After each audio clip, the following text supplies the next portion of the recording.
Why do you keep calling me Calvin? Well, that is your name, isn't it? Calvin Klein? It's written all over your underwear. Surely you can't be serious.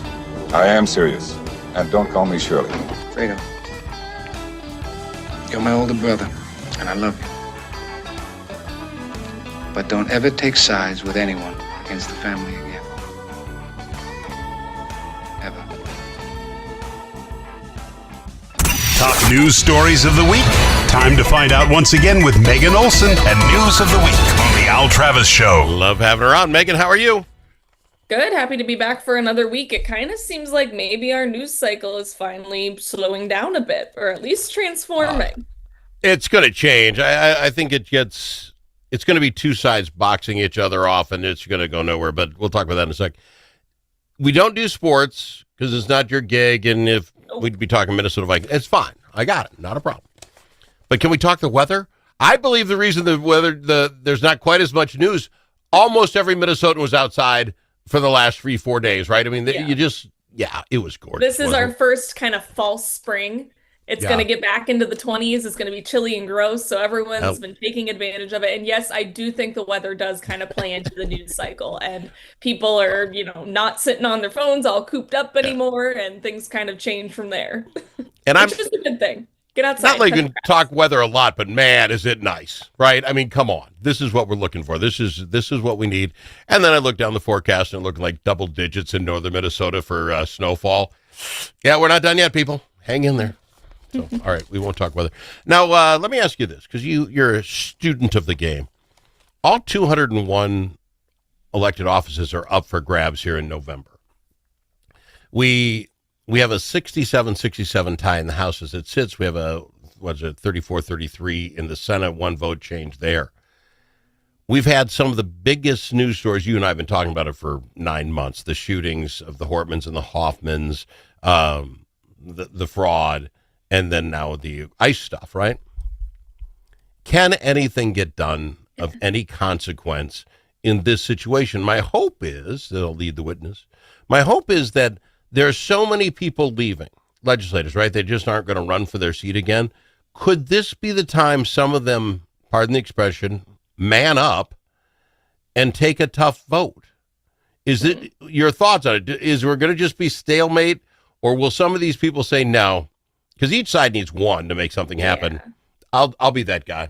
It really is the $1 million question. God. And we're such in a goofy spot here in Minnesota that it's really hard to predict, because yes, not only do you have all these retirements happening, you have all 201 lawmakers up for re-election, but then you kind of also have, which historically has made it so that there's not a lot that happens. These big election years, both caucuses kind of agree without saying it that not a lot of things happen. They know, obviously, politically it's hard in a big election year. Voters remember things because it's a lot shorter of a time frame. But now you have this big ICE surge. You have fraud putting Minnesota on the national landscape. And how does that play into what's already kind of a pretty dismal legislative session?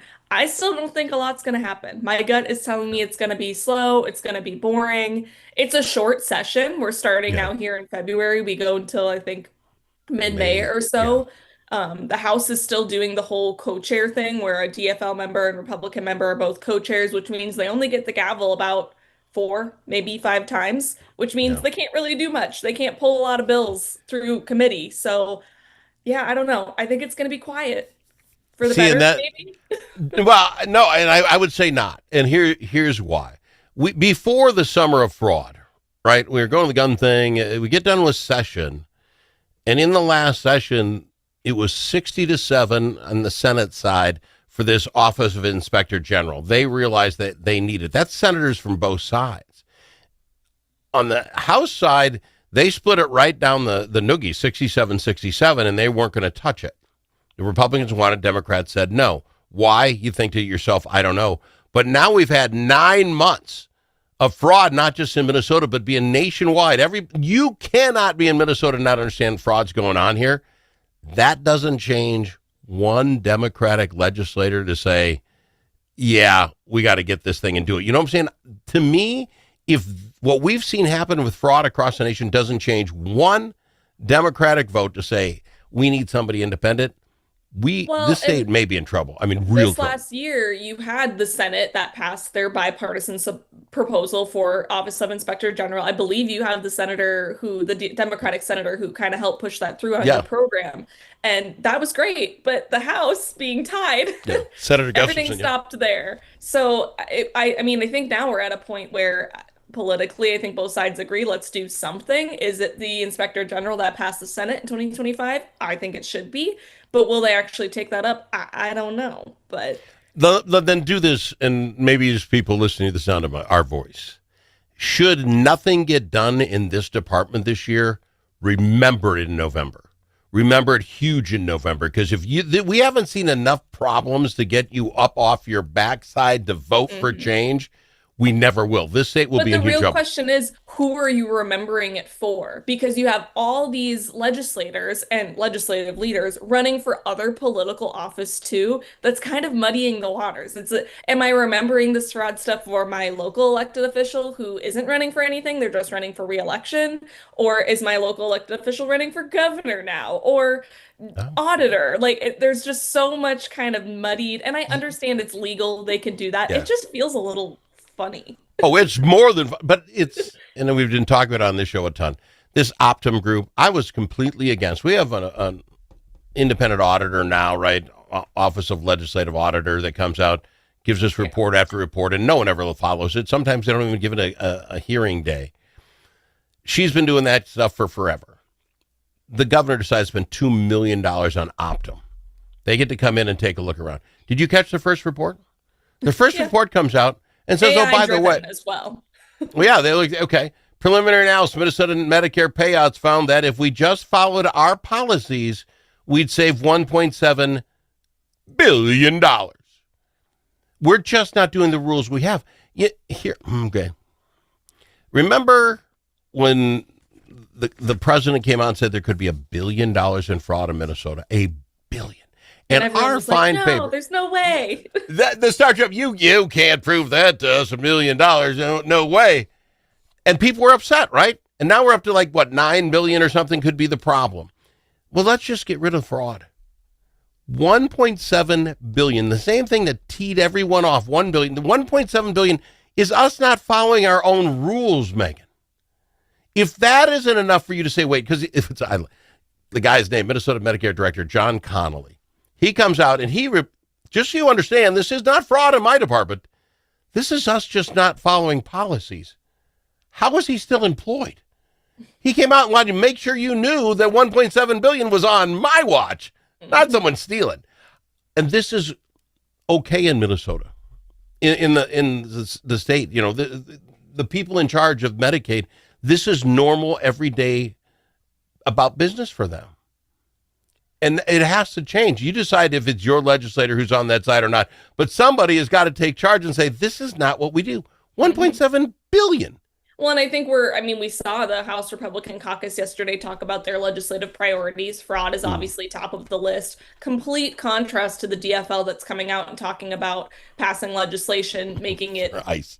Yeah, ICE related, making it more difficult to, ICE can't operate at certain locations. I don't even know the right terminology for what they're trying to do, but trying to prevent the federal government from trampling on states' rights, I guess, is the way that they view it. But we've got different priorities coming from both caucuses. What will they actually come together on is the question. Okay, and I said this just for good of me. So let's say they got 11 opportunities they want to fix how ICE works in Minnesota. I don't really care. Let's discuss it. Let's get together like big boys and girls and talk about it.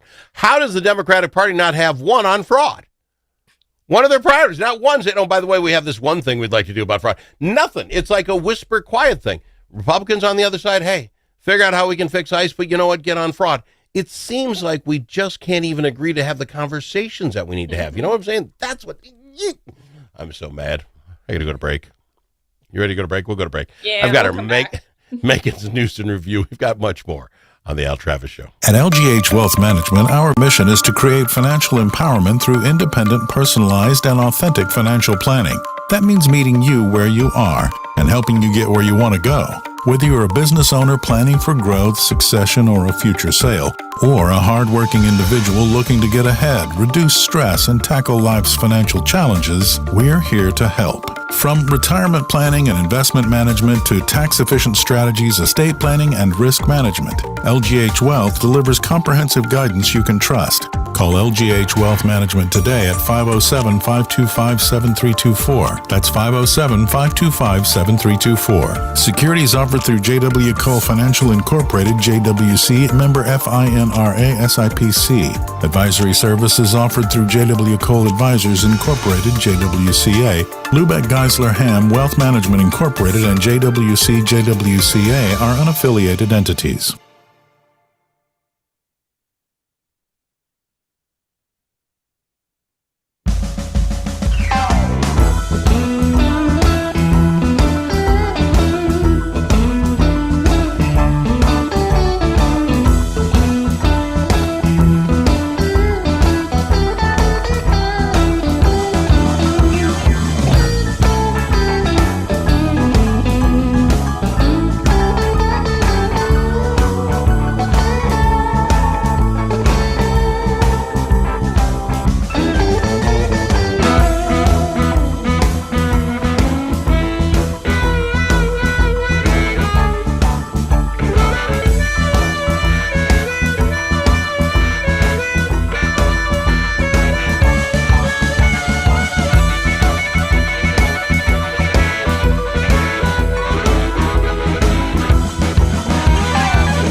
Don't need to ask him his opinion more than once. Al Travis on the Al Travis Show. We got our Megan's News and Review. Megan, generally on a bonding year, right? Going to spend, they'll always be arguing $1 billion, not $1 billion. What's it going to be? And bonding years are boring. All you can really do is they're going to talk about fixing a road, fixing some sewer. Isn't that fun? We'd always find something, though. Somebody trying to get these, do a study on the sexual habits of the tsetse fly in northern Minnesota or something. We'd always make something up. We'd be able to find something and have some fun. But I don't care about $1 billion anymore. If we just talked about $1.7 billion just because we don't even follow our own policies and people don't get mad, think of it this way. 2 years of bonding, 2 complete cycles of bonding could be paid for just by what we let slip through our fingers by not following the rules.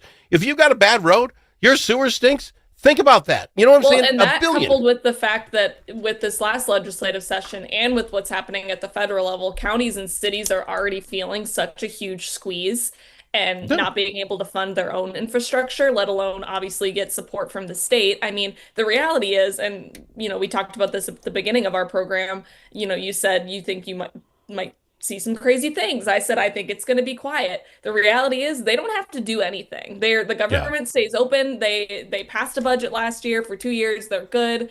Wipe their hands clean. They could be done right now. But there's so many other things that they want to get done that are kind of frivolous, if you ask me. I mean, the one thing that I think might be on the table is tax conformity.